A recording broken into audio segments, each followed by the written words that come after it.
اسمها ني اسمها ني يا نبركن كوغو دفتay hooyo aabaha gabadhiis maxay ku tiri yaa maxay ku tiri oo kunaawa bakeeri baa ka yeeray nabarkan maxay kugu dhufatay bakeeri waa bakeeri ha kan kala dhabankana dhagwa itus dhabankan waa dhirbaaxo ha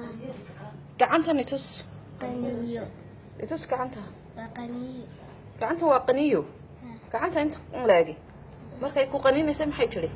yaa maxay kugu qaninaysay ikeheya marka maxay kugu dishay yaa maxay kugu dishay markuu aabku bixinay dishay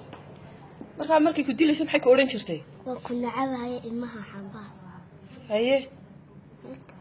iga xadxadatay marka nabarkan markay kugu dhufatay meenu dhikaay manin iga habeenkii bisoconay aabha kuma ogeyn may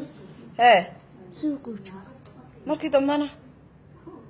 dhaqtar bay geysay habeenkii u joojin waayay markii dabeedna aabba yimi miyaanad u sheegin may subaxdii diidaysaa haddaan u sheego inaad aabbaha u sheegto maxaad u diidaysaa yaa iyadan ka baqaynay subaxday disho kor u hadal hooyo iyadan ka baqaynay subaxday disho haddii aad aabbaha u sheegto markaa nabaradan maxaad nabaradan aabbaha ugu sheegi weyday badan intan leeg ee maalin walba lagugu dhiftay waan ka baqaynay markuu baxaa ay diidaysaa nabaradan cunuhu waa maxay waa xaafidaysaa ay qabo saasa kuu qabatay cunahay ku qabatay kuwan dhabarkuna waa qaniyo jeedso kaana waxay iga dhufatay bilqaad kor u hadal kaana bilqaad bay iga dhufatay haye inta kan waa xaafid labadaas waa qaniyo labadana way kaa qanintay maxay lahayd markaas